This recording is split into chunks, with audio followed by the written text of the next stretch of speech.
Good evening and welcome to Speak Up Club Saturday night number 64. It's been a long journey that we have come here, and yet after this longer journey, we did not find this topic in the topics that we have covered up until date. And thanks to an idea by someone who proposed that why not have an idea like this, because when you talk of living life, it has to begin somewhere. And the place that it has to begin is yourself. And that's where this program was born. The idea behind this program was proposed as the inspiration series, Me and Myself. Before I move on, with most of people already being regulars to the club and the meetings over here, I'll like to just skip through this or just skim through this slide and get going with the session for today. What do? We meet every Saturday night at 9 p.m. to discuss perspectives on life skills, on varied life skills which are required to look at and feel how we are living a life and how can we become a better person. How do we do it?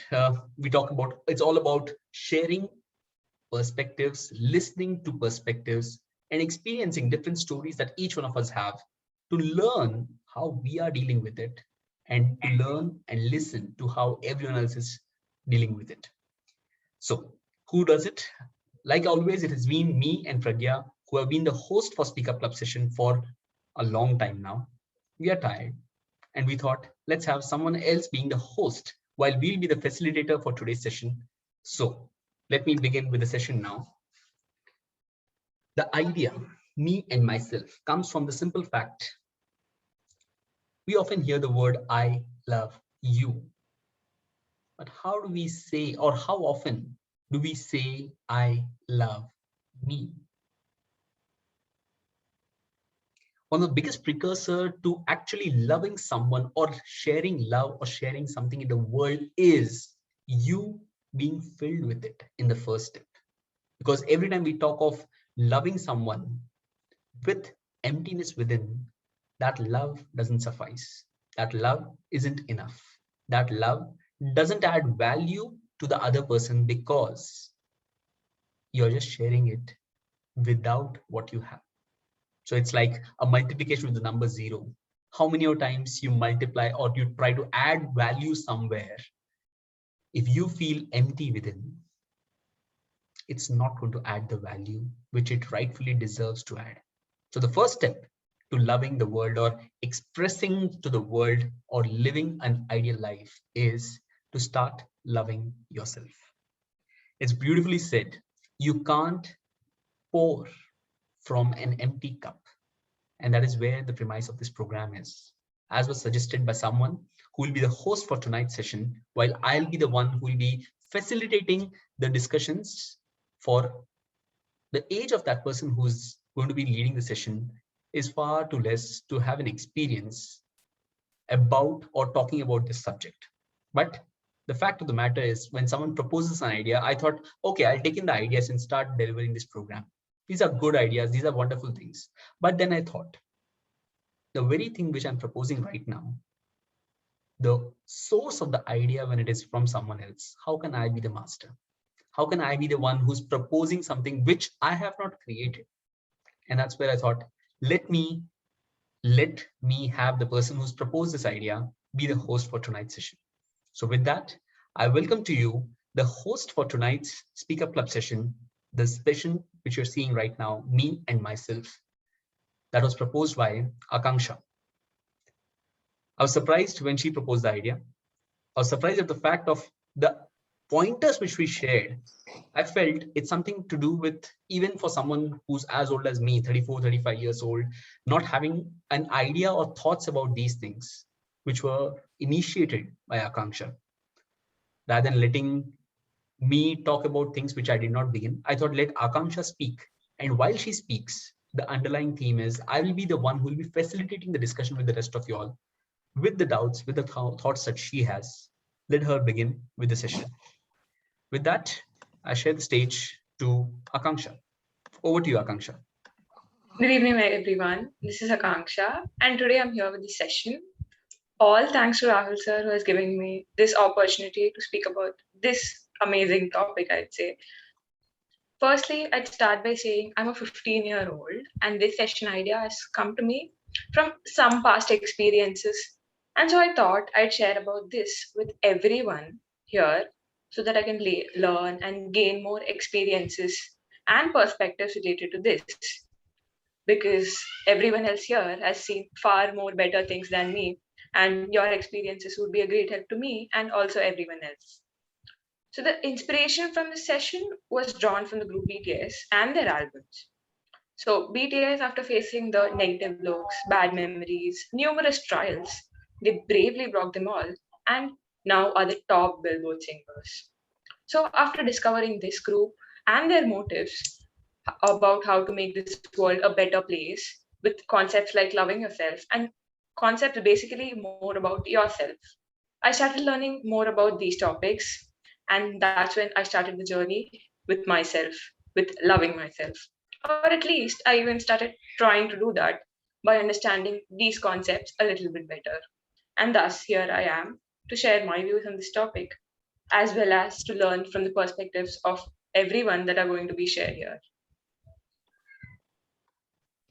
Thank you, Akanksha, for that introduction to the session. So the first thing that I want to ask each one of you all is a very simple question. Do you love yourself? I would request each one of you all to please switch on the videos if it's possible, because for the engagement to happen, I think it'll be a great thing to do. Thank you, Chetan. If the answer was a no, I would request you to ponder over these 6 pillars that we're going to talk about today. On which pillar, or driven by what pillar, are you losing yourself and the love that you have for yourself?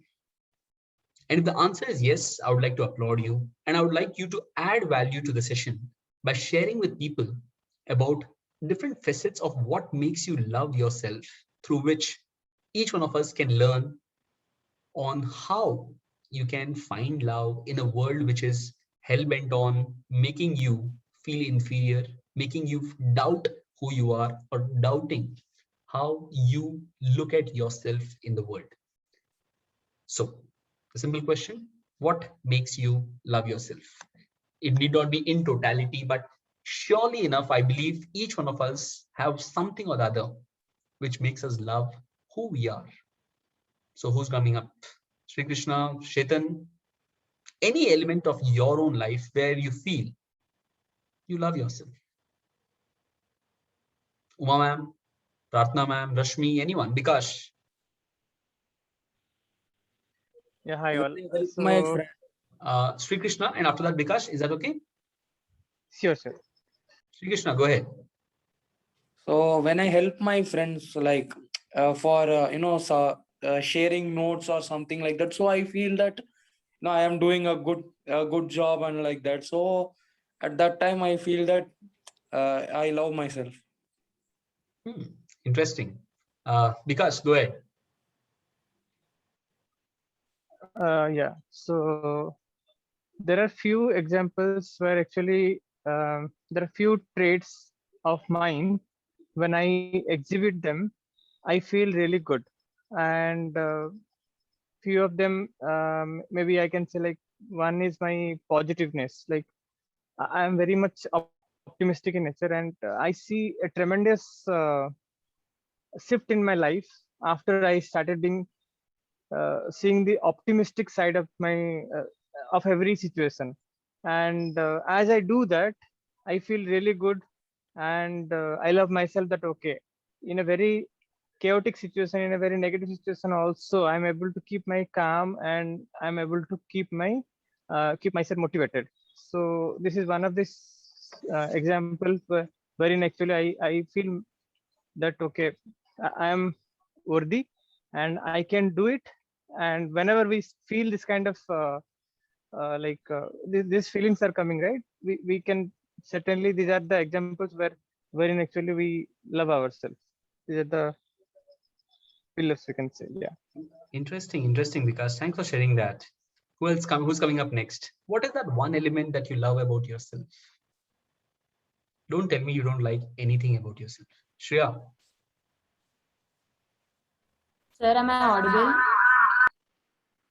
2 audio devices. Laptop audio is not working, sir. Okay, you can log out the one which is there with S. Okay, in the meantime, Pratna ma'am, go ahead. Pratna ma'am, you were saying something. Yeah. Uh, I just wanted to see that self-doubt usually it comes for everyone at any point of time. So I was like very brilliant during the childhood and the academics, education side. It was my forte. I've done good, fairly well.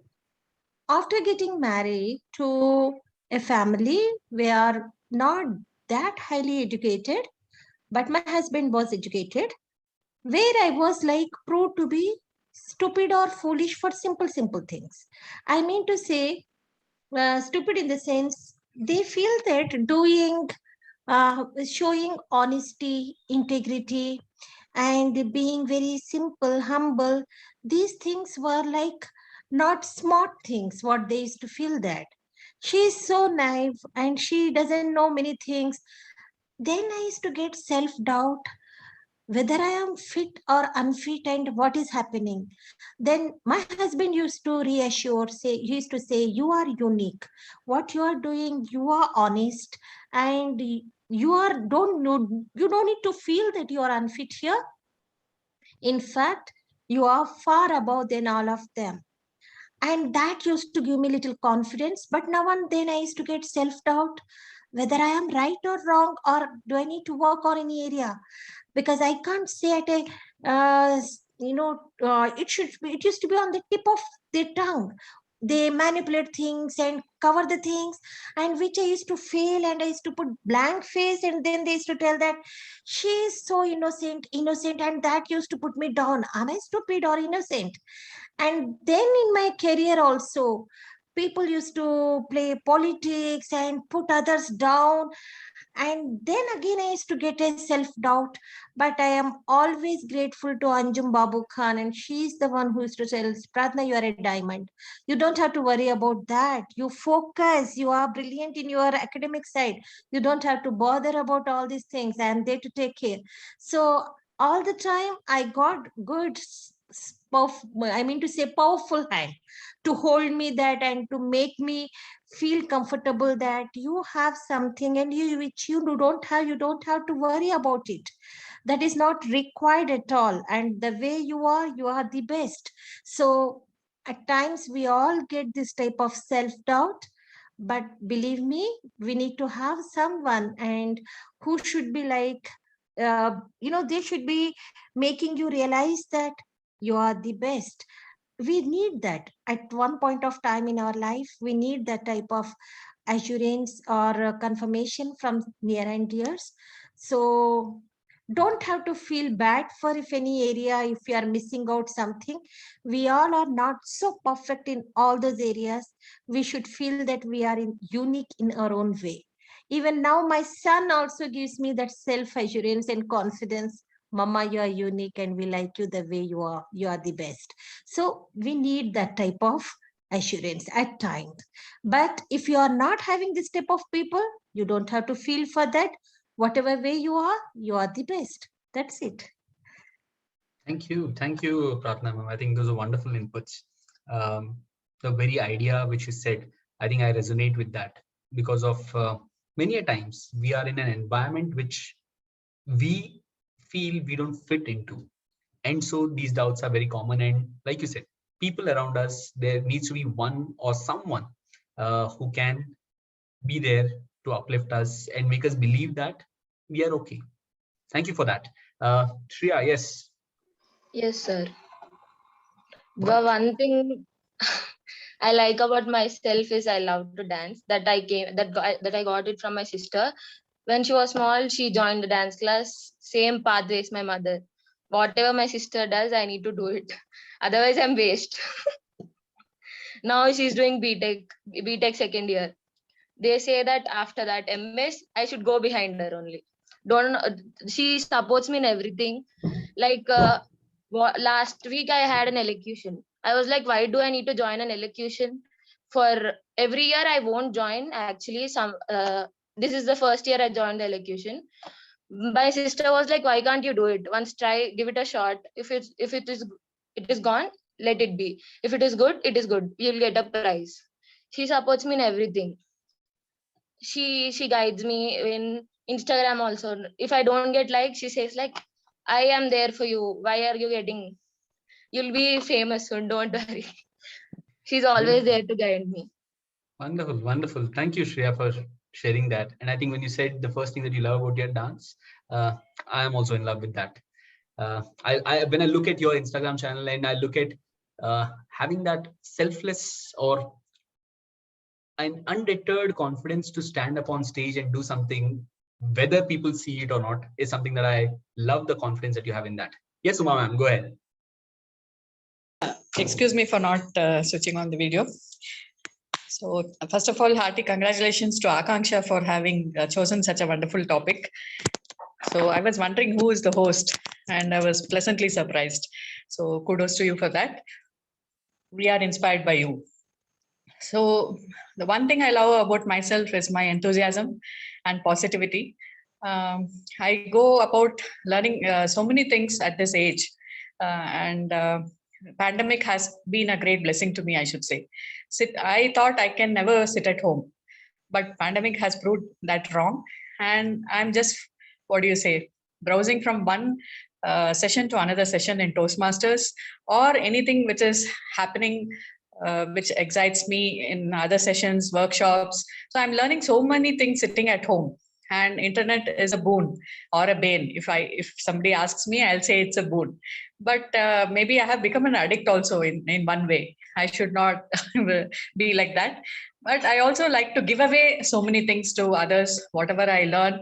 And that also I like about myself, giving away unconditionally to somebody, and also helping others in times of their need.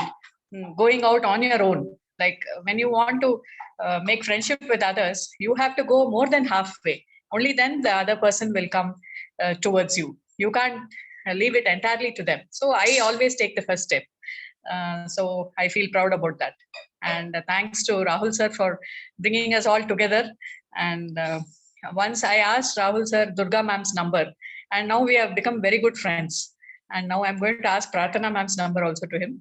And Okay. So thanks to you for all connecting us Sure, all. it's pleasure.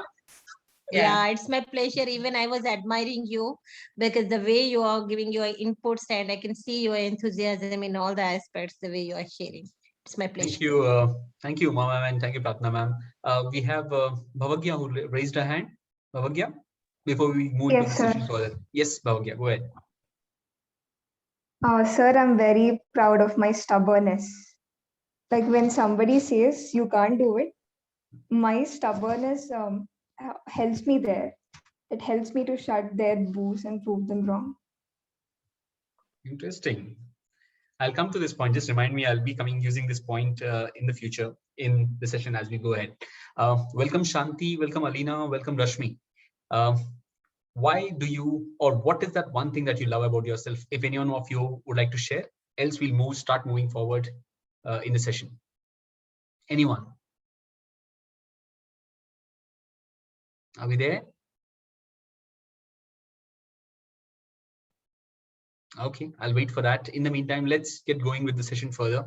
So thank you, first of all, for sharing what and why you love yourself. The very reason why I asked you that question is that if you had to think, if you had to scan or skim through your own personality to look at what you love yourself for, there's a reason for you to be in this session today. So as we move ahead, we'll be talking about 6 pillars which become the foundation, to why and how we can love ourselves in the process of living this life. And this session is not about success, not about loving the world or giving back or anything. The underlying theme behind this session is simple: loving yourself. And we're talking of each of these pillars, addressing one facet at a time to what makes us, I wouldn't say hate, but what makes us not love ourselves the way we should be and the way we deserve to love ourselves. With that, I give it back to Akanksha to take it forward with the 6 pillars that we're going to talk about today. Akanksha. So actually, Rahul sir helped me organize all the topics I had into 6 pillars. So these 6 pillars are the governing principles to our relationship with ourselves, and especially self-love, the ways we can love ourselves and the topics we need to focus on while loving ourselves. So the first one is self-acceptance. Self-acceptance is something that's very hard for all of us. We have difficulty in accepting so many things in our day-to-day life. For me, self-acceptance did begin from a very young age, because in my childhood, and even now actually, I was called out for being very lean. Things like, it's too windy out there, you might fly away. And are you being fed properly? Were some things that I used to hear very often. So obviously, it was a bit hard for me. But then I started taking it in a positive way. Like, I am fit, I'm healthy, and not falling ill. So that means I am good enough. There's nothing else that needs to be focused upon than this positive thing. That was the experience with self-acceptance that I had. I also realized that we all are perfectly imperfect and also imperfectly perfect. These may sound like oxymorons, but the meaning is quite good actually. Perfectly imperfect is the way we all have many flaws, and imperfectly perfect is the way that we are perfect only with those flaws. So I started ignoring the imperfections in myself and realized that nobody is perfect. So instead of focusing on the imperfections and mistakes, I started focusing on things about myself that I can be proud about. So this has actually helped me a lot in gaining confidence and speaking out too. So self-acceptance is a first step ever to love yourself, I'd say. Thank you, Akanksha, for sharing that thought on self-acceptance. Just to add to the question thought here, how many of you all have ever in your life come across a situation where about the way you are physically being told, like Akanksha mentioned, like she's so slim, so someone can just blow off or something like that. You've come across a situation where you're being shamed about some physical aspects or anything about your life which is beyond your control. Just to give you an example, okay, where am I here? Okay, here. If you look closely, I have a birthmark over here. There's a mark which is not so visible now, with being less often outside in the sun and tanning and all those things. This mark is not so visible now, but there's a mark which left a scar in my mind for a long time. While I was young, I used to constantly be told about some vitamin deficiency or something or the other, or some of my friends calling out this mark on my face, or the way they used to make you'd say they would make fun of me about this mark which was there on my face. And there was such a conscious thing which happened in my mind that I used to be so conscious about the way I look, constantly looking at how I can take this mark off with some powder, cream, whatever things that we keep doing. But after a certain time, I came across a situation where I was so dejected with this physical mark, which was beyond my control. I came across a story of someone who was handicapped. And that person, when I looked at that person, the smile that that person had, and the confidence that that person had despite being handicapped, taught me a simple lesson. That life isn't about the facts that you are born with. You could be dark, you could be short, you could be born to a poor family, you could be in a certain country altogether, you could be in a certain way, or the way your life is. There are so many things which are beyond our control, which we are just a receiver of. And that is where it taught me a lesson. I started to define the facts of my life. That these are the facts of my life, and these are something which I cannot change, that I cannot be in control of, because these are things which I'm just the receiver. And so the very important idea that look at those elements in your life which you are responsible for. Once you look at those elements which you are responsible for and you can act over something, that is where you need to start working. Beyond that, any questioning, any doubts by your own self or by the world around you on those elements which are just the facts of your life is something which you cannot get over. And stop harming yourself for those elements which are beyond your control.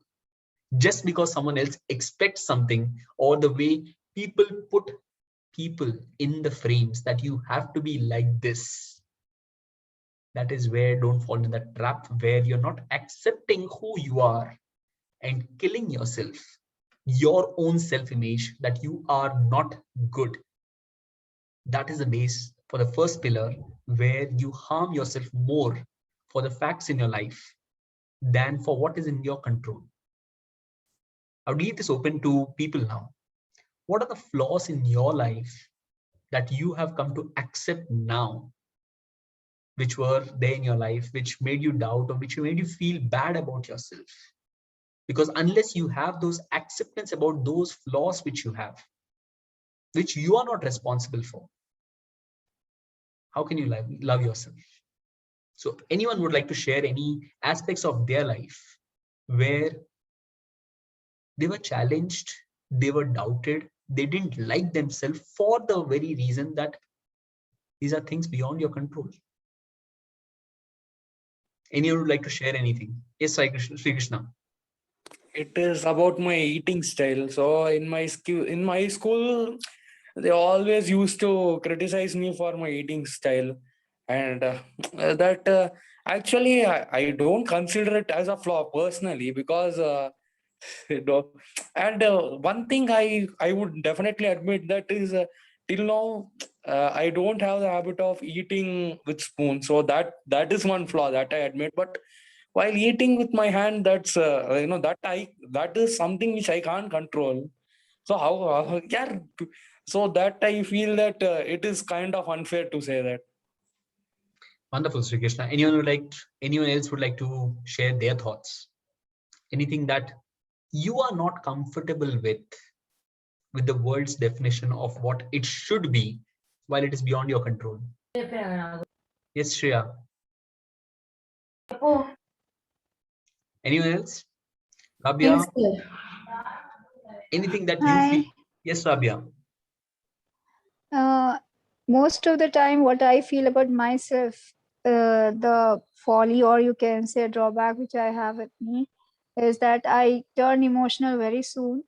I just feel the pain of the others as my own. And with that, people try to take advantage of it. And the most, what I can say is the thing which I'm not supposed to have with me as one of the qualities, or I cannot say it to be a quality, like maybe it's my quality I feel, but that is going to affect me only in return for me to suffer for. Like I could not say no to people, like generally. If anyone asks for any kind of favor or anything which is not actually according to me to be done for anything, means I just mostly go out of the way to do things which are beyond my limitations sometimes. So this is the thing which I feel should be checked with, but most of the time it goes like that itself without. Thank you, Rabia. Yes, Yes. Bikash. Yeah, so I also have some example wherein actually I personally like spirituality very much. So that's kind of my hobby, and I like to follow that. And from a very young age, I am following. And I keep hearing from people around me, from friend circle, and when after I get married, from my in-laws, from my wife also, that this is not the age to venture into spirituality. There is a certain age after which you should go. But I personally feel, and I have also seen many examples wherein actually if you do not have the taste from the very tender age, or at least from a mature age, then you won't get the taste again in your old age. So I accepted that they have their own views about myself or about spirituality. That is perfectly okay. But I am sure that okay, this is what actually I am meant for, and I love it, and I will follow it irrespective of what other people say. That doesn't matter to me. And fortunately, spirituality also very very elaborately and very rightly says that everyone is unique and everyone is different. We need not to compare each one of us with others. And also about self-love, enough examples and enough weightage has been given and taught in spirituality. So this is really helpful as well. Thank you. Thank you, Bikash. Yes, Bhavagya, quickly, and then we'll move to the next point. Yes, Bhavagya, go ahead. Sir, I'd rather say that I've been exposed to face shaming, not body shaming. You see this nostrils, sir. Whenever relatives come to my house, they say that, hey, look at your nostrils. 2 trains can pass through them. They used to say like that. Not relatives, just my mother. Even she used to say that. Although they said jokingly, but I think that's unfair to say. Thank you, Bhavagya, for sharing something that's so deep. And I know the kind of shaming that happens. So just to add the line over here, Sri Krishna, when you talk about eating with hand, let me tell you, even I prefer eating with my hand today. But obviously the fact is, when we're talking of an environment like a corporate setup, or where you are in a social setup where the norm is so, it's okay to try to learn something. Like we have Rabia who's mentioned emotional. I completely understand. And let me tell you, you won't find a more emotional person than me for the nature that I have. But the important thing is, many people tell you trust too often, you trust too easily. But the fact of the matter is, because I trust too easily, I'm lucky to have so many people in my life who have become close to me. And that is my nature. When people say you being emotional is your weakness, I defy to them that it does cause pain. There is pain as a result of being emotional. But the fact is, without this as my nature, the very existence and the relationships that I've built until now wouldn't be possible. I learn my lessons, but don't tell me that being emotional is a weakness. The same example like Bikash talked about the spirituality. I've seen people at the age of 6, 8, 10 being forced into something and doing something for the name of it. While I've also seen people who are very young get into spirituality because they like the vibe of it. And spirituality need not be about someone, some guru, or following someone as the practice which you're saying. If you're passionate about something, going deep into that is also spirituality. If you're able to find yourself somewhere and you're crazy about it, that is spirituality. And you being engaged in it is you recognizing what is right for you. As per Bhavagya, the same logic. Things which are beyond your control is something which you cannot do. At a certain age, you can't do work on that. But just because I've seen so many people getting into cosmetic surgeries and so many cosmetic things just because of getting the acceptance of the world, which is a flaw that they don't realize.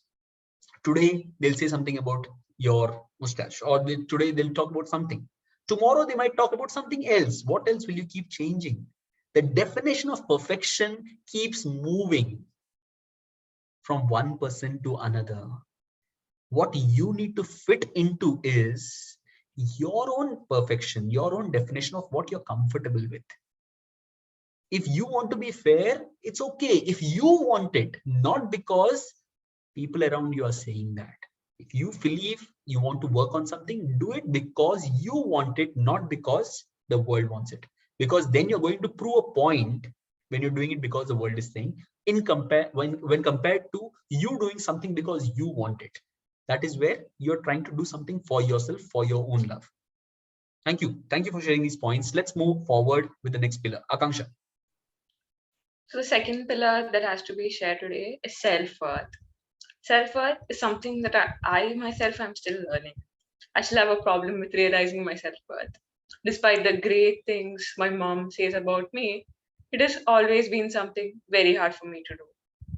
So this is the reason why I thought to add this pillar in this session too, so that I can learn from the perspectives that will be shared here. While preparing for the session, these ideas that I am sharing and that I will be sharing literally felt like they were mocking me, because I am not good in these topics and I'm following them and I'm preparing them for the session. So while preparing itself, I learned a lot about what I have to share and what I have to do in general. So we have to realize our self-worth at some point of the other. We all are bad at something or the other, but that doesn't mean we think we are worthless. I started accepting that everyone has strength and everyone does have their weaknesses too. Another thing I understood was that life isn't a John Green novel or a Bollywood movie that I expect someone else to come and save me and I'll just sit there and watch. No, that won't happen. We ourselves should save ourselves. So that's what I learned from being in these sessions and everything else. Thank you, Akanksha, for sharing that second pointer or second pillar. How many of us actually look at what we are worth from the eyes of the people who are around us? You start to judge yourself based on the metrics that the others have about what someone should be or the way someone should be. Albert Einstein beautifully said this quote: if you judge a fish by its ability to jump and you judge a monkey with its ability to swim, you're sure to find only losers in life. The wording isn't exact, but the idea behind this is you need to find what your strength is. And like it's beautifully said, not everyone is perfect. Everyone has their flaws. It's just that on the social media, when you go about seeing how beautiful the life of so many people is, you don't realize that you're seeing only a snippet of someone's life and not their life in totality. You have been seeing me here for the last 64 weeks now. If you have a beautiful perception that I have a beautiful life, you need to come and stay with me to understand the challenges that I go through and the problems that I face and the mess up that I do also. It isn't beautiful always. I have my bad days. I have my goof ups. I have my mistakes, which I also make. It's just that you don't come to know that. And so what you think is the world is perfect. The world doesn't have any flaws. And that is where we mess up with the expectation that we have about ourselves. And that's where every time we judge or we make any mistake or we look at our own worth based on the world's metrics, we fall down a little and we lose the battles there. You don't have to be perfect. Now the question is, you have already mentioned, a few of you all have mentioned, I would like to ask others also. What is that few things that you love about yourself? Shanti, would you like to add? Rashmi? Rabia, go ahead. As what just now you mentioned the same thing, that though we are sensitive, though we are emotional, still we cannot be away from that. So I can say I love my nature. Wonderful. I'm emotional and I cannot change it. People say that change is forever and change is permanent. But for me, for my nature, if you have to say, it is steadfast, it will never change. Things may change around me. I may get hurt. I may suffer. I may feel totally shattered. But still then, my things will remain the same. I can never be the different one. People do act differently according to the different situation, but my thing will remain the same. I am an emotional. Let them call me emotional fool. I don't mind. But I am like that. That's what Wonderful. I have to say. Thank you. Wonderful, wonderful. Thank you, Rabia. Rashmi, Pratna ma'am, Shanti, anyone would like to add? Alina? Chetan?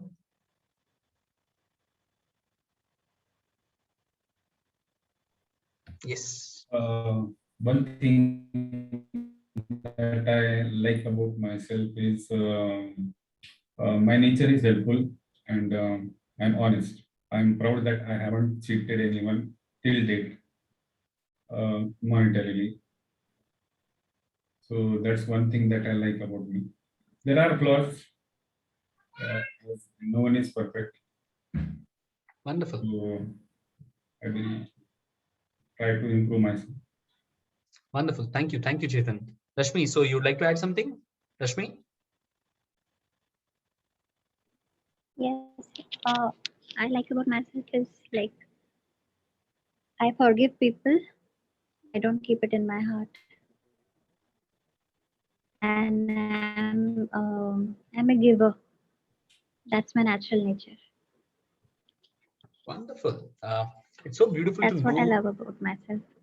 Thank you. Thank you, Rashmi. I think it's so wonderful to know that people know what they are worth of. And always remember, this is what defines you. And every time, like Akanksha mentioned, make a list of the things that you love about yourself and the things that you don't like about yourself. I'm not sure if you can tear off the things that you don't like about yourself, but at least make sure you have the list of things which you love about yourself. Because those are the things which will help you in understanding and be grateful and be thankful for yourself that you have a reason to love yourself. Because there's something that is something that you're proud of. And like it's often said, Robert Hand beautifully said this: the better you feel about yourself, the less you need to show off. When you come across a lot of people where you see some qualities being exhibited, be it anything, the more you're comfortable in your own skin, have confidence about this is something that I am good of, not to prove to someone, but to the fact that you are good and you know for yourself. That is the point where this love starts for yourself. How much ever anyone else says something to you or what the world tries to prove otherwise, if you are comfortable in your own skin, you don't have to prove to someone what your worth is. With that, let's move to the next pointer. Akanksha, over to you. So the third pointer that I wanted to share is self-talk. Self-talk is something that I've been used to since a very long time. Again, especially all the sarcastic jokes I crack with myself, which might be offensive if I crack them outside. So I let them crack in my head itself. Because I find humor even in the most absurd situations. So if I keep cracking them, everyone will look at me like a weird person cracking jokes at the wrong time. So I just keep them with myself. And this self-talk has also been a great help for me. It has helped me build a better relationship with myself, and talking with myself actually feels comfortable rather than, you don't have the fear of being judged when you're talking to yourself. So that's something self-talk has really helped me. So have some jokes with yourself, the inside jokes, let them be literally inside. That will really help you, trust me. And talk to yourself kindly. That'll be a great help to you. Because what's the use of being kind to everyone when you're harsh upon your own self, I'd say. So be kind to yourself. Talk to yourself kindly. That's it. Thank you, Akanksha, for sharing that very important pillar, because this is one pillar where more than anything else being the fact of your life, it is what you reflect upon yourself, is what defines your inner world. So while Akanksha mentioned that it's okay to laugh on yourself, remember the session on which we did on LOL, which was the idea was not to laugh at someone. While you're talking about joking or having a good laughter within yourself, the point to understand is that you're not laughing at yourself. You are laughing with yourself. Just to keep it light. Life isn't a battle or a serious thing which has to happen. You can smile a little. You can laugh off on some failures. You can laugh off on the goof ups that you have done. Today, when I look back 10 years of the mess that I've had in some situation, I laugh at it. I don't need to curse myself. I don't need to belittle myself on the things which have happened in the past or the mistakes that I've made in my life. More than the mistakes, like let's keep it positive, where the focus is on how are you kind to yourself? How is it that you have celebrated? I would like to ask each one of you all, how is it that you have celebrated the last time you did something good and something that you're proud of? You didn't celebrate. You didn't celebrate. While if your friend comes first in the class, what do we do? Hey, congrats, nice, great, let's party today. Let's go to the canteen, have party. not for what the world does to you, but what are you doing to yourself? How are you celebrating whatever you feel good about? How are you celebrating? Like for me, as an example, after every Saturday night, I go about jumping and just dancing, listening to some good music. Okay, one more, 63 done. Yes. Okay. I didn't, at the start of Saturday night number 2, 3, 4, 5, I didn't think I'll come this long. I'm happy. I might go for a long drive. I might go just have a coffee. I might just enjoy with myself and be proud for the fact that I have come to this stage. We have come to this stage. We have taken such a long journey, and yet we are persisting with it after every time. What will be the next session? खत्म यार, बस करो, बंद करो, नहीं कर पा रहे यार, और आइडियाज नहीं दे पा रहे हैं, क्या करें?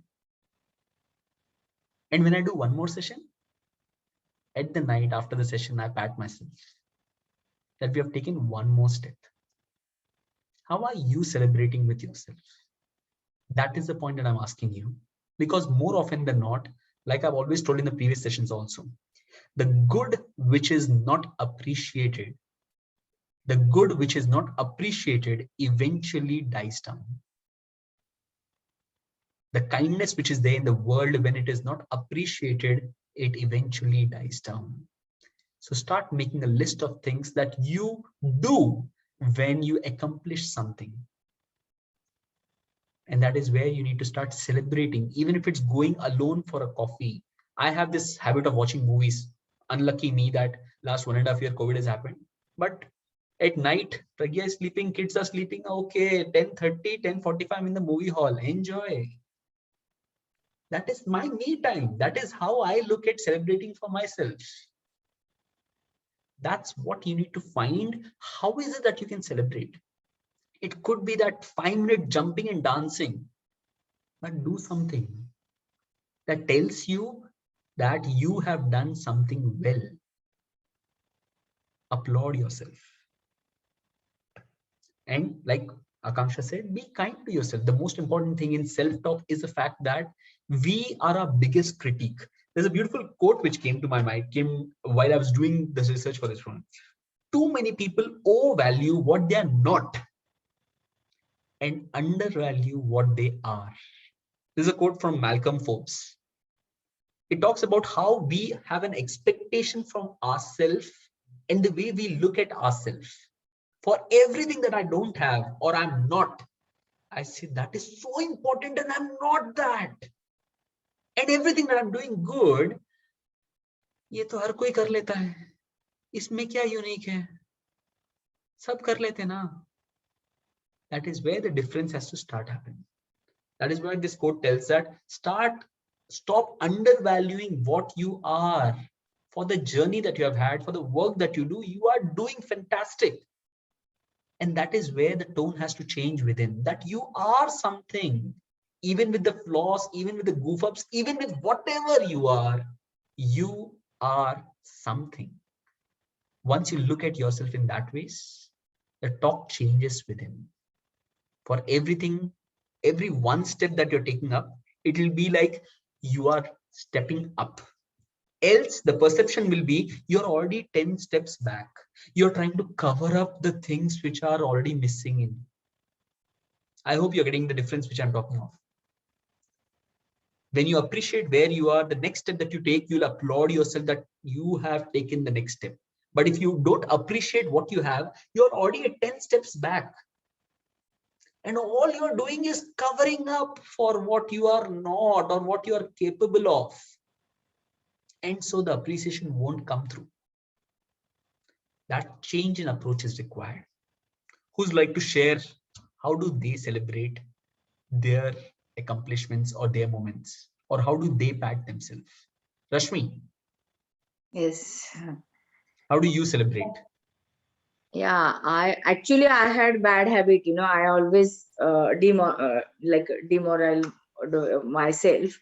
But now nearly 10 years, I decided, I should not, I can do. I can't, I just remove in my dictionary, So I can do, I will try. So that I add, because internal chatting is always important. When you are thinking negative, your body is listening, and it act like that. So I always, even I feel, even I little bit doubt, I just come out, I can do it.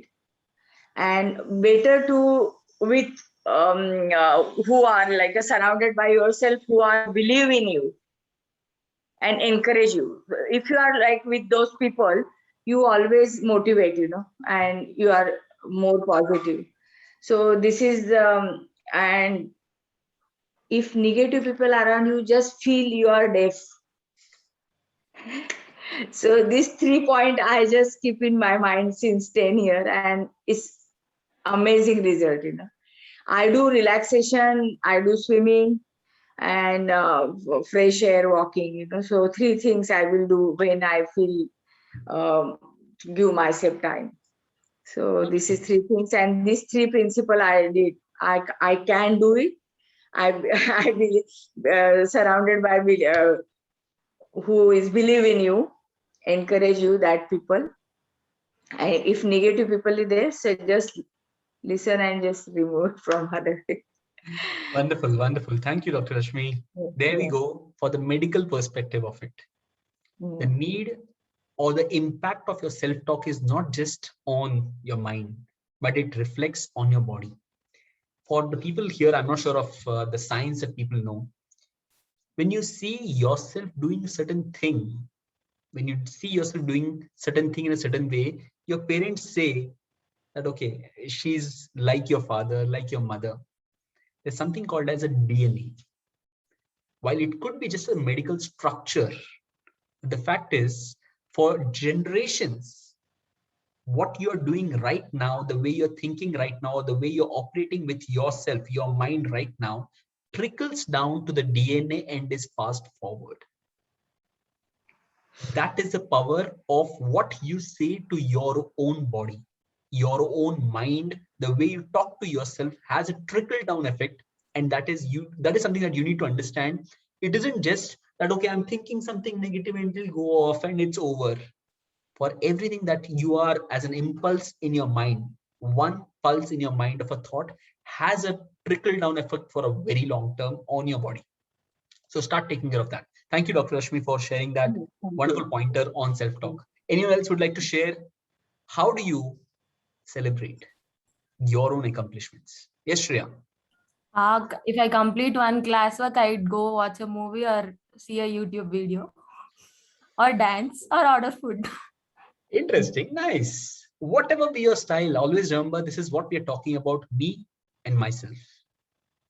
Whatever brings joy to you, whatever way you can pat your back, it's for your joy. That's what we're saying. How can you find joy in your own life with this thing? And the reason why we're telling this is because you need to appreciate yourself more often, celebrate yourself more often. With whatever goof ups that you do, still you have something to celebrate for yourself. You might not be the topper of the class, but if you have gone from 70% to 75%, it is time for a celebration. Your world, your classmates, your parents might say, you are still number 10, number 12, number 15. But if you have grown, if you have focused on your own story, if you have developed, there's a reason for you to celebrate. Look at that. Let's move on to the next pointer. I know we are a little late today, but yes, I hope each one of you all stay back while we close these 6 pillars. Yes, Akanksha. The next pillar that is to be shared is self-priority. And self-priority is something that I'm still learning again. I am used to put others before me, and I fell in trouble many a times because of this. Especially when I take the blames of my sister on myself to save her the scolding from my parents. And saying no would top the list of the most difficult things to do to me. I always had a problem with this, and I still do. But in the recent times, I'm slowly progressing a bit to say no to things that aren't for me, things that I can't do. So, from the experiences and perspectives that are being shared here and are going to be shared here, maybe I can progress it a little bit more. Wonderful. Thank you, Akanksha, for another wonderful point and your thoughts on it. the question that I want to ask each one of you all, not for your role as a professional for whatever work you're doing, not for you being a parent, not for you being a sibling, not for you being any character or role that you're playing. Where are you in your calendar? In the time that you plan your day, where do you see yourself and the time for yourself in the calendar? Yes, Rashmi. On top. No, I'm not talking of where, in the sense we could have, each one is juggling a different life. But the important question that I'm asking is, do you have space where you say, this, even if it's 15 minutes, this is my time. This is that me time that you're talking of. Yes. I give myself now this 10 year I totally changed. I said I am first, so not my husband. Before I am behind my husband, behind my children, and I was completely devastated, So now I just give time for me first. Wonderful. And I do my meditation beginning of the class. Even my husband would like to go to hospital, get ready. I said, no, this is time for me. I will finish my meditation and then I will come down to do everything. So everybody knows mom will do her meditation and all, and then she will come out. Before she will not come. So that will that make me very strong also, and other people energy also elevate. They also get discipline. Because they said, no, she's doing this and then she's coming. So we also do something, Even Wonderful. food also same. Even eating also, I just strictly said. Because what they like, they will say, oh, we don't want rice, vajan badhta hai. And so I said, when there is a sweet or something, your weight will not increase, So everywhere, so there is a discipline, and I fix the rule, and that time for me. And thank you, Rashmi, for sharing that. I think one of the two things that I picked up from there, from Rashmi's pointers, are one is to make yourself the priority in your life. Because more often than not, we are among the bottom in terms of where and how much time we give for ourselves. And I'm not blaming anyone for that, because we play different roles at different times. But the most important thing is, if anyone has traveled by a flight, they tell us that in terms of emergency, in times of emergency, please fasten your belt first, or put your oxygen mask first, and then go for helping your children or anyone who's there by your side. And there's a reason to it. I used to laugh over this fact that how can a mother put her oxygen mask first and then go to put her child's oxygen mask? We used to laugh over that. But the fact it taught me is, I went on to the research behind it. The fact is, while in the process of helping someone, you aren't prepared for helping someone. How will you help them in the right way? Why is it that we are made so conscious that when we put ourselves first, or we put ourselves up, that we start feeling guilty that how can I do this? Why am I so selfish? That's the imagery which is created around you. But the fact is, unless you take care of yourself, how will you serve others? How will you put others who are there also in your priority list and serve them to the best of your ways? The point is, like Rashmi, the second point that she mentioned is, once you set yourself in such a way where you are also in the priority list, you send a clear message to others. When people come in, they don't ask her to stop her yoga session and come and do work. They know that she's a priority, and that is also important. If she becomes all for herself only, then there's a challenge. But in the process of keeping everyone important, everyone is important, everything is important except me, you are losing a battle which won't last very long. So you need to find that time where you yourself give that minimum time for your own thing. Whatever you do, whatever you need it for. That me time is a must for you to serve and do everything else to its right capacity and its true spirit. Else it won't sustain.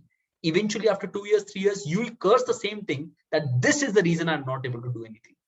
Why?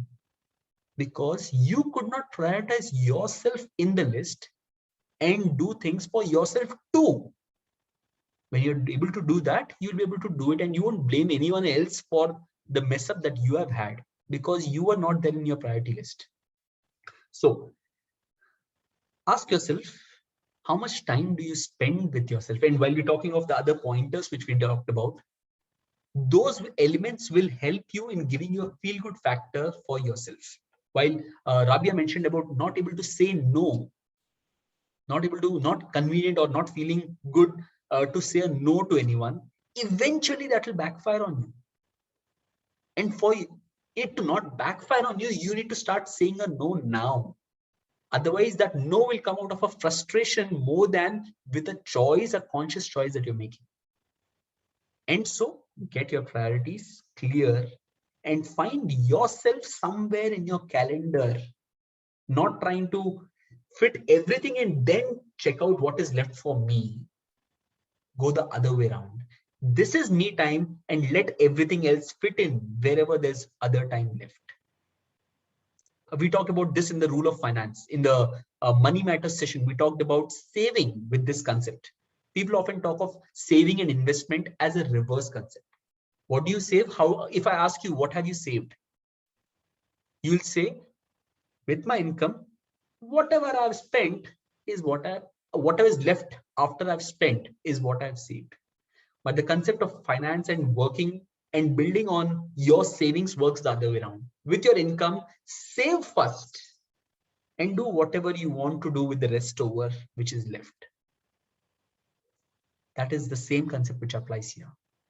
Put yourself first. Put yourself first. I'm not saying have only yourself, but put yourself and your calendar first, and then see how everything else can be worked around. That way, you will be capable enough to give love, to do all your roles and responsibilities as you progress. Yes, Sadi sir.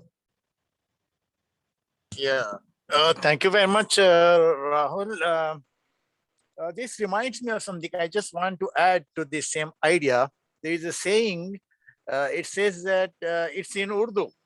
मस्जिद का चिराग जलाने से पहले अपने घर का चिराग जलाओ. That is, you have to lighten first your home and then the place where you offer your prayers. So that is very important. Unless someone takes care of himself or herself, we cannot help others. Thank you very much, sir. Thank you, sir. Thank you for that wonderful perspective. I think that's going to stay with me for a long time now. And wonderfully said in a shairi format. So even better that it'll always ring in my ears when you talk about this point. Thank you. With that, let's move to the next point, Akanksha. So the fifth pillar that I'm going to share is self-forgiveness. And this is one of the most important pillar when you're talking about self-love. It seems a bit ironical that I am talking about self-forgiveness because I still blame myself for missing a Saturday night session the last year, not even now, it was the last year. But now I started realizing that it wasn't actually my mistake. I was busy in keeping my cousins busy, and this session was scheduled at 7:30, which was unusual for me. So I was confused. So now I'm a little closer to forgive myself about that, though I'd say I still didn't do that completely. Because when Rahul sir actually shared the picture of us meeting, and he said, we met every Saturday last year. And I'm like, no, I missed a Saturday. You forgot that. You can't say every Saturday. That was what I said. So now I'm learning a bit to forgive, how to forgive myself and all. I used to be very harsh on myself. And maybe I still am, but I'm slowly progressing a bit towards being less harsh when I make a mistake. And this is another main reason why I added this to the session. I want to learn more about how everyone copes with their mistakes so that I'll try doing the same by understanding the experiences that are going to be shared here. Another thing is that we doubt happiness. whenever we get a moment of happiness in life, we start doubting it. We have a voice in our head that keeps saying, "Kuch to check kar hai," or do I even deserve it? But after the pandemic came in, I started understanding that everyone does deserve it because we go through so many things mentally, physically. After all that we are going through, after all the setbacks that we are facing, we do deserve it. And we have this thing subconsciously in our head that says something good will happen now, and then something bad is definitely going to happen in a few minutes. Just wait, it will happen. So even I used to believe in this, and I used to focus completely on the future. Something bad is going to happen. Let me be normal now so that I can be normal then too. This is a form of how the universe works because it has to have a balance. But maybe, when you're sad, you'll and get yourself engrossed completely in it. But when you're happy, why don't you do that too? We need to start engrossing ourselves in the happiness too, in the moment of happiness. So we need to accept the moment of happiness gratefully with a smile on our face. Thank you, Akanksha, for sharing another important pillar. The point that I had to make here was the second point which Akanksha mentioned. We live with an expectation. We live with an expectation that the world is balancing. It does. But the point is, when things go wrong, you ask, why me? But when they go good, why don't you ask, why not me? Because there's always overshoots and undershoots. For things that happen to you, there's always, why do I deserve this, as a question which comes up. But on the positive side, when you start questioning, why is this happening to me? You lose out on the charm of experiencing that emotion. And the other point which Akanksha was mentioning is about forgiving yourself. Ask yourself, for the people who are there around you, for the mistakes that they make, are you forgiving them? How easily are you forgiving them? Someone said, I think Rashmi said that, I'm a giver, I forgive very easily. Now the question that I want to ask each one of you all is, are you easy on yourself too? That is a challenge that we all face. Our memory fades when it's about others, but with the constant lingering of the thought in our mind of the mess that you have made, the goof up that you have had, the mistake that you have made, isn't it that someone else is doing it is okay? You forgive and move on. But yet when we do something, why is it that we have to curse ourselves and stab us every time, not just once? Why do we stab ourselves so often? Why do we punish? Like there's a judgment which comes in, which is a punishment for something which is wrong done. They punish you once, but you're giving the same punishment over and over and over and again. It could be the gravest of error. It could be the biggest of goof ups or mistakes that you have ever made. But the point is, life is all about second chances, of how you're letting go of your own self, of your past, of your mistakes, and moving ahead. The point is, are you taking the second chance, or are you still sticking to the first loss? Is a choice that we're making. As much as an effort that you give to curse yourself, give an effort to make amends by acting on the second chance that you have. That is where you get a chance to start loving yourself despite the gravest of errors that you have made in your life. And these are not, I don't want to ask what error you have made, what mistake you have made. Because if you remember it, it still means that you have not forgiven yourself. Always start working on that aspect where while you are doing something, if there's an opportunity to think over something, think and act and change. For something which has happened, don't keep stabbing yourself day in and day out for the mess that you have done. Stab yourself once. I'm not saying don't stab, because you deserve that, because you've made a mistake. But you are human to mistake. You have a lesser understanding at a certain age in your life where with that understanding you did something. Nobody gets into something or makes a mistake knowingly that it is a mistake. It is only after a certain time we realize that this is a mistake that we have made. And when you have that realization, forgive yourself for the mistake of your past version, which has made that mistake. Move ahead and see if you can heal someone. If it has brought pain to someone else, see if you can bring normalcy to the other person and to you also. That is something that I want you all to work on. Forgiving yourself for anything that you keep cursing yourself. Because life is a long journey and everyone has their own shares of mistakes, imperfection, flaws, goof ups. It's all there as a part of the journey. Be kind to yourself, like the point that we were talking of earlier. With that, let's move on to the next point. Akanksha. So the sixth pillar and the last one that is to be shared is self-care. This pillar basically sums up the entire idea and concept of self-love. So here I have a small story to share about the kind of self-care that I do. As always, I'm giving the disclaimer beforehand. Please do not try this at home because it's like subjected to market risks or whatever you want to call it. But what worked for me may not work for you.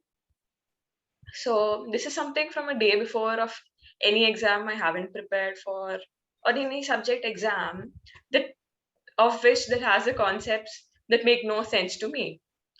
So during this pandemic, as expected, all our preparations have become online. So me and my friends, we explain things to each other a day before the exam. The entire evening goes off with this. So it all starts normally. I listen to people explaining and all, but after a point of time, when things aren't making much sense to me, I start feeling totally tired and exhausted. So what I do is basically tell my friends I'm done, disconnect the call, and go eat and sleep peacefully. I just take a break for the night and prepare during the day. I wake up early and prepare, but I take the break for the night. So taking breaks is also a form of self-care that we definitely need to do. When you feel like you can't anymore, you're totally done, take the break. We all deserve the breaks, especially in the peak moments when things are very exhausting and frustrating for us. We do need to take the break. Another thing is give yourself some kind of gifts or the other. Spend the me time, give yourself food, whatever you like. Just start doing it for yourself because you deserve the love that you're giving too, isn't it?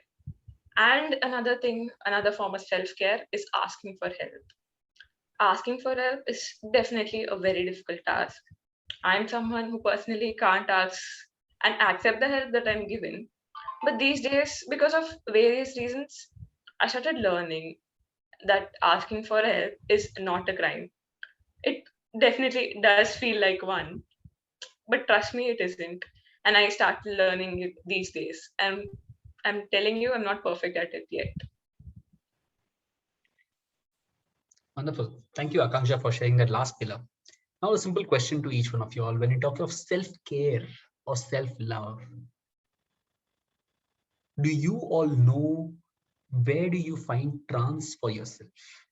Trance is a state where we are just with ourselves in our own space, in our own personal space, where you're just enjoying your own company.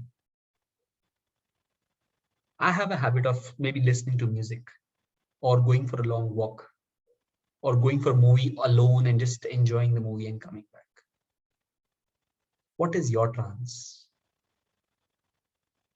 What is your trance, Chetan? I already saw a smile on your face. A long drive. Wonderful. Sadi sir, go ahead. I sing, sir. Wonderful. And my family thinks that I have gone mad, but I love. Whenever I feel like that, having a trance, I enjoy singing, even though I'm not a good singer, but I do sing. Thank you. Thank you for sharing that. It reminds me of my habit too. Just that I make sure that nobody's around so that while I'm experiencing my trance, it doesn't become a torture to someone. The point is, who else? Bhavagya, what's your trance? What makes you lose track of time? Pratna ma'am, Vikas, anyone? Rashmi? Yes, Pratna ma'am. So every day I need that little time of me time. So I wake up early. My kids would be sleeping, but every day with my cup of coffee, sitting in my balcony because I am so fond of my gardening and my plants and everything. So every day early in the morning, I just go and check whether any flowers are blooming or something, because it's very close to my heart, these plants, and having a cup and coffee and sitting in the balcony for half an hour. It's required. It's like energy for me. Every day I sit on my own and I would be pondering about things, what have happened, and what I can plan for the day. Or I need that time. That half an hour is very much required for me. Of course, people do talk a lot about meditation and all, but I don't, I didn't get into that. So I'm so sorry. But I just sit on my own with a cup of coffee and reflect back on things, whatever went on well, bad, what can be done best for the day. And I always have one written caption even in my bedroom also, like create good memories today so that you can have a good past. So every day I plan that what best I can do. I take it as I start my day as a white blank paper. And then even in this lockdown also, I have so many beautiful things. Every day I plan religiously. I'll make sure that those things do happen. And then I enjoy end of the day. Okay, something I have done. And the next, again, the second day starts. It's like that. Thank you, Rabia ma'am. I think I could visualize you sitting in that couch, having your cup of coffee and enjoying the beauty of those flowers which are popping up. Thank you for sharing that. Like I said, Thank you. I personally I'm not into yoga or meditation or anything. But the fact is, I'm happy because I do things which make me happy. All you need, or whatever form, I think Bikash will agree with me that the entire idea behind whatever practices that we're talking of is to help you find yourself, be calm and composed, and enjoy the spirit of your life. That is the purpose of, I think, any form. You talk of spirituality, you talk of religion, you talk of God, anything that you're talking of, the entire idea is if you can find your trance, do that. That's the most important thing, which will help you connecting with who you are and finding peace for yourself. Yes, Bhavagi, you wanted to share something? Now we'll just Yes, run sir. through it quickly. Yes, go ahead. I actually recently I actually find my nose in making memes. I've been making them since 1 week. So I Wonderful. lost the total track of time Wonderful, whenever I wonderful. make memes. Thank you, Bhavya, for sharing that. I think I've seen a lot of people doing something like mandala art or something. Anything. The point is, if you are able to enjoy yourself. Yes, Rashmi, you wanted to share something? Rashmi? Okay. So yes, Bikash, any thoughts? Yes, I'm just sorry, my mic Okay, was. I'm sorry. There are two Rashmis here, Rashmi Mane and Rashmi Sahai. Ah. Both of you all. Yes, Rashmi, go ahead. Who? Rashmi Mane. Okay. Just now, madam shared, the coffee she was drinking in the balcony. So whatever you are doing, like a mindfulness is more important. Meditation and relaxation. Relaxation is step toward meditation. If you don't like meditation, you can start doing relaxation. And my best pose is relaxation, Shavasana. So when you, within 15 minutes, you will have 2 to 3 hour rest. And you feel my own example. I'm not boasting or anything, but I'm not ill. Means like my all friends have a cold, cough, fever, and all. Something is going on the whole year. And because of my discipline life, and I'm doing yoga, so I never means my husband doesn't know. Means like 8 days I'm on the bed or anything. He don't know anything. So if you help yourself, God will also help you. So I'm just telling you, the mindfulness, whatever you are doing. The best example is Taj Mahal. So they are like their meditative way, they are did the Taj Mahal. So you are engrossed in that your work, anything, whatever you like or not like. You like, if you are passionately, if you are doing anything, you will automatically, that is your meditation. And when you are doing meditation, when you are at present, you are using alpha state of mind, and alpha state of mind boosting your energy. Wonderful. So I'm just a request to everyone, whatever you like, whatever you are doing, do mindfully, and it will help you tremendously. Thank you, Rashmi Mane. Rashmi Sahai, would you like to add something? Sir, I meditate a lot, so I find my trance in meditation. Wonderful, wonderful. Thank you. Here we go. Both the Rashmis into meditation, and here Rahul with no meditation at all, and still happy. The point is, yeah, I am also no meditation, Rahul, so because my mind works so I'm with fast. Pratna ma'am here. The But point I do is, yoga. I do yoga. I am so particular about yoga. Yoga I do, but meditation not possible. Sorry. I do a little bit of a dancing. So wherever I get a chance, I start dancing. So that's my form of it. The underlying idea is, thanks for everyone who shared their perspective. The underlying idea is find your trance. And more importantly, I've seen many people know what their trance is, where they lose track of time, where they enjoy themselves, their own company. The important thing is find that space in your calendar to practice your trance. Knowing yoga is good, for me, I enjoy it, and not finding time is such a waste of opportunity. Find your trance and make sure you find a time for that trance in your calendar. That will be the most beautiful way of caring for yourself and finding joy in your own life and being comfortable with yourself. So anyone else has anything else to share before I give it to Akanksha to close from her team and then get back to anyone wants to share anything? I think I know it's already been late. Yes, Sadisa, go ahead, sir. Yeah, Rahulji, I would like to add two more things. Like Pratha Madam said that while having coffee, she used to recall her pleasant moments. So I think personally, what I feel is that when I try to recall my earlier life past, I am able to recall only pleasant moments, not something which is not good. So I think that is a God gift for me. Can I add, sir?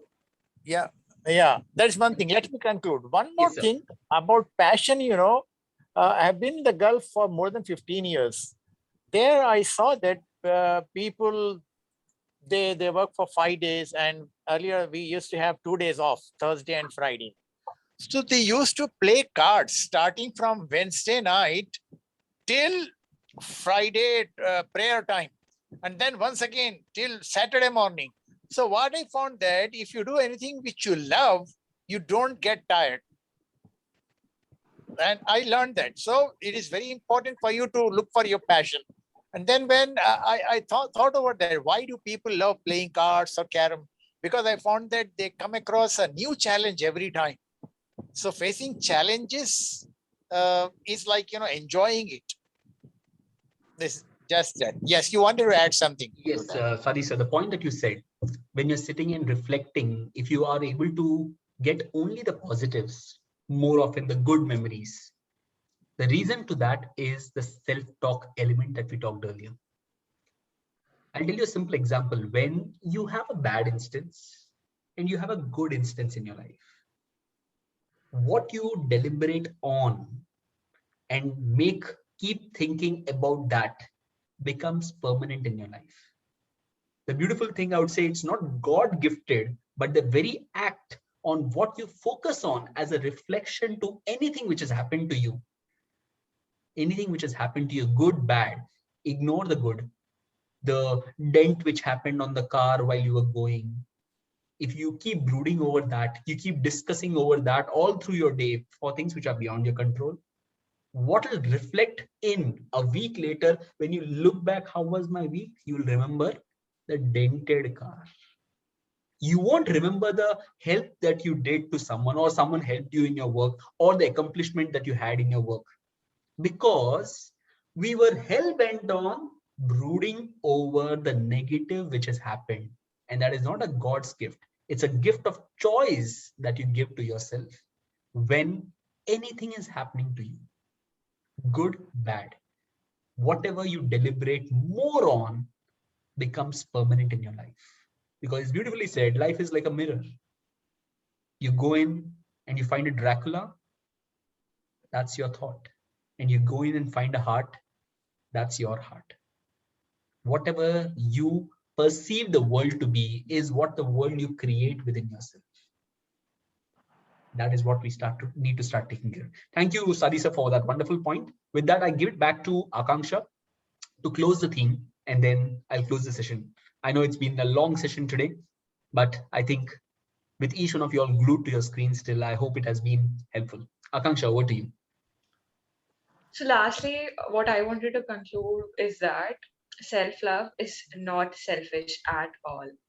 It is something that you deserve, something that you need in your life, something that is mandatory, it is must.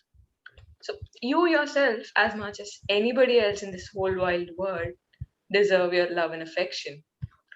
So, and coming to the acknowledgement part, despite the fact that I myself am not good at this concept, but thanks to the perspectives and ideas shared here by Rahul sir and everyone else, they helped me learn more about it, and also showed me the way I can work on making these pillars stand stronger in my life. Thank you, Rahul sir, for giving me this opportunity here to speak on, like, taking one whole session about me speaking. That is like a huge opportunity for me. And it also helped me face my fears, because at the start of the session, you could see me freaking out there. I was so scared and all. But as it progressed, I calmed down. It went easy for me. So that was something I could achieve in this session, I can say. Thank you, sir, for that. Wonderful. Thank you, Akanksha, for sharing the idea in the first place. And I was surprised. Why didn't I get this idea for 63 weeks? And I was cursing myself, not literally, but the fact that someone can also think, someone can also find the need to love and share a perspective. Thank you for these wonderful thoughts that you shared through the session. And hopefully you have found answers to a few of the things that you had doubts over from the perspectives that are shared by everyone over here. Thank you for being the host for the Speaker Club's night, Saturday night number 64. And thank you for sharing those wonderful perspectives. So with that, just a summary of finding love for yourself in your life is the message that we want to share. And it's beautifully said by this wonderful quote that I came across, which said by Jack Field, if your compassion does not include you, it is incomplete. If your compassion doesn't include you, it is incomplete. And like I began the session, I want each one of you all to ask yourselves, do you love yourself? With that, closing the session for tonight with a traditional, typical style. I asked Akanksha to do that, but she was hesitant and didn't want to close the session despite being the host. And I feel this is the right of the host to do it, but still, I would like to do it for the night today. Saturday nights have never been this beautiful for the last 64 Saturday nights now. Thank you for sharing your perspectives, listening to our perspectives, and gaining more perspectives. Thank you for the love that you keep coming back every Saturday night. See you next Saturday at 9 p.m. Thank you, everyone.